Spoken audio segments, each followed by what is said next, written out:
Corporation of India FCI की तरफ से वैकेंसी आई है। तो FCI ने कुछ जो है वैकेंसी डाली है। तो कितनी वैकेंसी है, कौन कौन से स्टूडेंट एलिजिबल है इसके लिए, कौन से जोन में कितनी वैकेंसी है, पोस्ट वाइज या फिर जोन वाइज, एलिजिबिलिटी क्या है, लास्ट डेट क्या है, साथ ही साथ आपको कितना पेमेंट मिलेगा, पे स्केल क्या है, सभी कुछ आज के इस वीडियो में हम लोग डिस्कस करने वाले हैं। फुल डिटेल में देखेंगे कौन से जोन की कितनी वैकेंसी है, क्या कुछ है, जो भी जानकारी होगी FCI की वैकेंसी से रिलेटेड आपको सभी इन्फॉर्मेशन आज के इस वीडियो में देने वाले हैं। सब्सक्राइब कर लीजिएगा हमारे इस चैनल को मुझसे जुड़े रहने के लिए, ताकि सभी अपडेट आपको आसानी से और समय पर मिलती रहे। आइए स्टार्ट करते हैं, देखते हैं। जैसा कि आप लोगों को पता है कि फूड कॉरपोरेशन ऑफ इंडिया एक बहुत अच्छी जॉब होती है, गवर्नमेंट जॉब। भारतीय खाद्य निगम के तरफ से ये जारी की गई है। ये अभी 6 तारीख से आपका 6 सितंबर 2022 से आपकी जो है स्टार्ट की गई है फॉर्म फिलअप। तो जोन वाइज अगर हम लोग देख सकते हैं तो इसको जोन वाइज ही भरना है, और एक जोन से एक कैंडिडेट एक ही जोन से भर सकते हैं किसी भी। तो ये नॉर्थ जोन का आपका दिया गया है, पोस्ट है, पोस्ट कोड है, पे स्केल है, मैक्सिमम एज आपका यहाँ पर दिया गया है, और जितने भी कैटेगरी वाइज आपको यहाँ पर वैकेंट सीट दी गई है। ये आपका नॉर्थ जोन का है। आप इसको देख लीजिए, स्क्रीनशॉट ले सकते हैं अगर आप इस जोन से फिल करना चाहते हैं तो। नेक्स्ट आपका साउथ जोन है। साउथ जोन वालों के लिए यहाँ पे JEE सिविल, स्टेनो, सारा पोस्ट कोड भी दिया गया है, ACDEFG सारा पोस्ट कोड के लिए, और यहाँ पे फुल डिटेल में है। इसको आप देख लीजिए अगर आप इस जोन से फिल करना चाहते हैं तो। ये भी है। ईस्ट जोन की अगर हम लोग बात करें तो इस जोन में आपका यहाँ पर देखिए ये इतना सारा कुछ दिया गया है, और JEE सिविल इंजीनियरिंग वाले 34,000 से लेकर के आपका यहाँ तक पे स्केल आपका दिया गया है। ये सभी ध्यान दीजिएगा, देख लीजिएगा। वेस्ट जोन की अगर हम लोग बात करें, अगर सभी को पूरा अच्छी तरह से अगर डिफ़ाइन करना चाहेंगे तो फिर काफ़ी लंबा वीडियो हो जाएगा, इसलिए मैं बहुत शॉर्ट में बता रही हूँ। आप इसकी स्क्रीनशॉट ले करके आप खुद इसको देख सकते हैं। आगे इसकी एलिजिबिलिटी और डेट वगैरह जो है उसको डिफ़ाइन करूँगी अच्छी तरह से। ये आपका था। ये टोटल आपका जो है वेस्ट जोन है। वेस्ट जोन का ये देख लीजिए, नोट में क्या कुछ है देखिए। नंबर ऑफ वैकेंसी में वेरी एज पर एडमिनिस्ट्रेटिव, जो भी है FCI के एडमिनिस्ट्रेटिव, उसके हिसाब से जो है नंबर ऑफ वैकेंसी जो है वो अलग अलग दी गई है।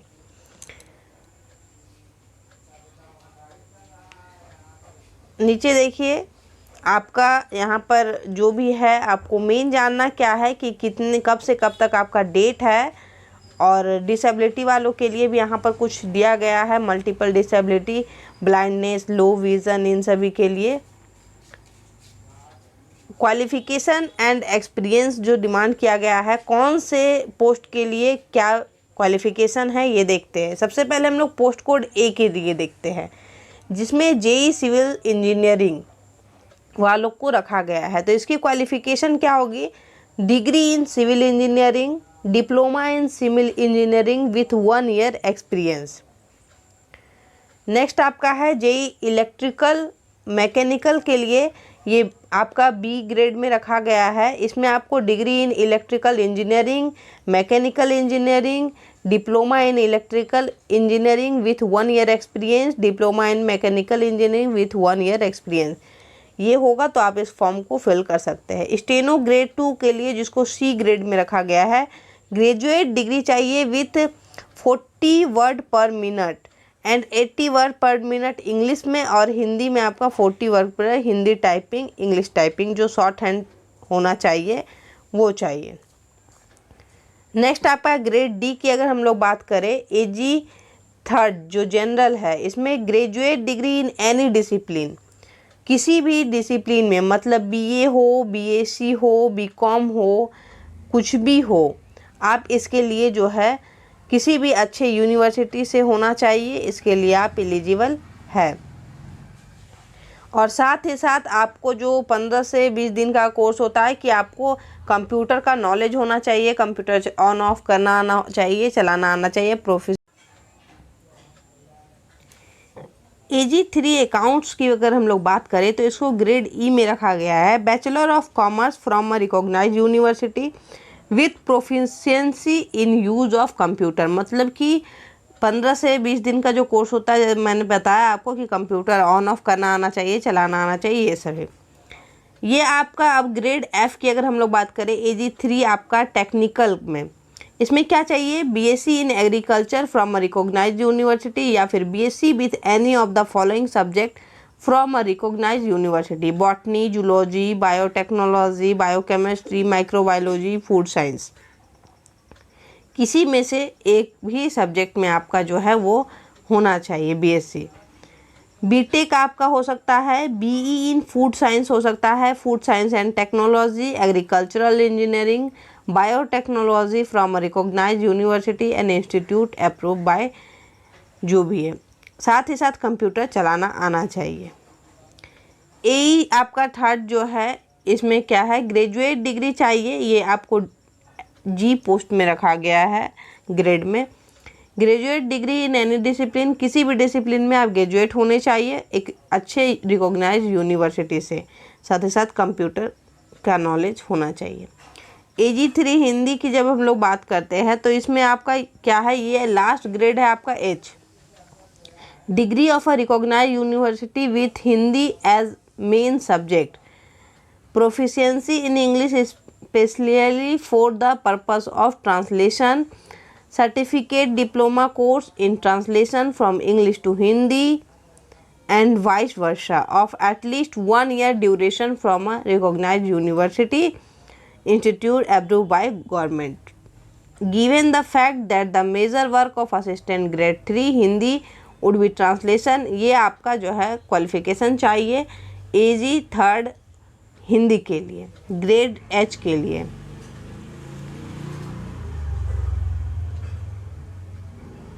नोट में क्या कुछ दिया गया है कि a candidate can apply in any one zone only, सिर्फ एक जोन से भरना है, ऐसा नहीं कि आप किसी भी जोन से 2 जोन से भर दिए हैं। आइदर नॉर्थ जोन और साउथ जोन, और ईस्ट जोन और वेस्ट जोन, या फिर नॉर्थ ईस्ट जोन, जिस भी जोन से आप फिल करोगे बस आपको एक जोन से ही फिल करना है। साथ ही साथ नेक्स्ट है आपका, a candidate can apply only for any one of the post code, एक ही पोस्ट कोड से आप भर सकते हैं, चाहे आप A से भर रहे हो, B, C, D, E, F, G, H, जिस भी पोस्ट कोड से भर रहे हो बस एक ही से भरना है within the zone. If a candidate is claim a particular qualification as equivalent qualification as per the requirement of the notice of examination, the mode of application is online, online form fill हो रहा है सिर्फ, जो printed और hard copy है of the application form will not be entertained. Candidate should indicate the percentage obtained in graduation, calculate to the nearest 2 decimal in the online application. ये सभी आपको CGPA जो है ये सब ध्यान देना होगा। रिलेवेंट एक्सपीरियंस जो है आपका, उस पर भी बात की गई है यहाँ पर। और ज़्यादा आपको रिलैक्सेशन वगैरह अगर देखा जाए कि किसको रिलैक्सेशन मिला है, रिजर्वेशन का फ़ायदा किसको होगा, तो वो सभी जो है ये आपको दिया गया है। 1/8/2022 तक जो भी है आपका एक्सपीरियंस हो या क्वालिफ़िकेशन हो या एज लिमिट हो, सभी को आपको 1 अगस्त 2022 तक आपको देखना है। जो भी यहाँ पर डिमांड किया जा रहा है 1 अगस्त 2022 तक देखना है।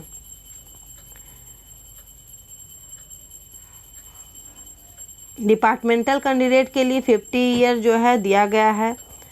यहीं पर जो कैंडिडेट है belonging SC ST and OBC category are eligible for age relaxation, 5 और 3 साल का जो है आपको एज रिलैक्सेशन दिया गया है कैटेगरी के हिसाब से। बाकी अदर ये आपका कुछ इम्पोर्टेंट पॉइंट है, इसको आप ध्यान दे दीजिएगा, देख लीजिएगा।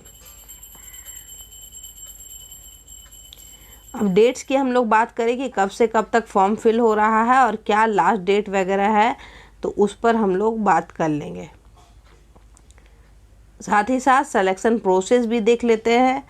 सिलेक्शन प्रोसेस की अगर बात करें तो pattern of online test, the online test will comprise of phase 1 and phase 2, 2 phase में एग्ज़ाम होगा। जो ऑनलाइन एग्ज़ाम है phase 1 shall be common irrespective of the post. The test structure for phase 1 online exam is as follows.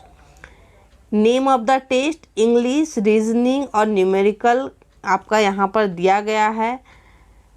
साथ ही यहाँ general studies में क्या क्या है आपका, कम history, geography, economics, general science up to class कहाँ से है, 8 लेवल है, 8 से ऊपर का है। यहाँ 20 क्वेश्चन रहेगा, करेंट से 5 क्वेश्चन रहेगा और ये देखिए 25 रहेगा जनरल स्टडी से।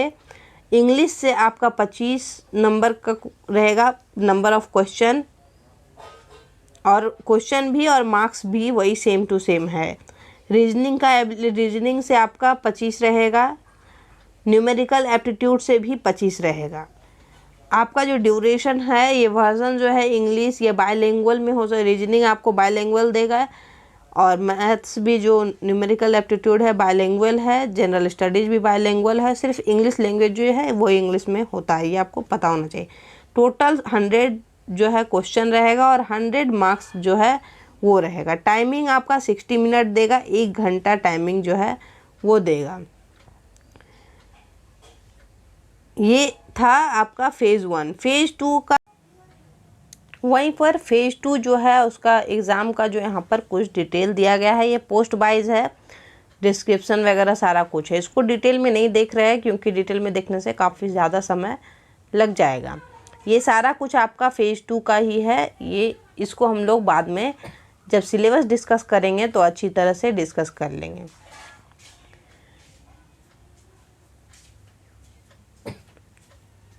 नाउ अब हम लोग देखते हैं स्किल टेस्ट जो है उन लोगों का होगा जो स्टेनो ग्रेड 2 जो है इन सभी के लिए फॉर्म फिल करेंगे उस पोस्ट के लिए, ये स्किल टेस्ट भी होगा।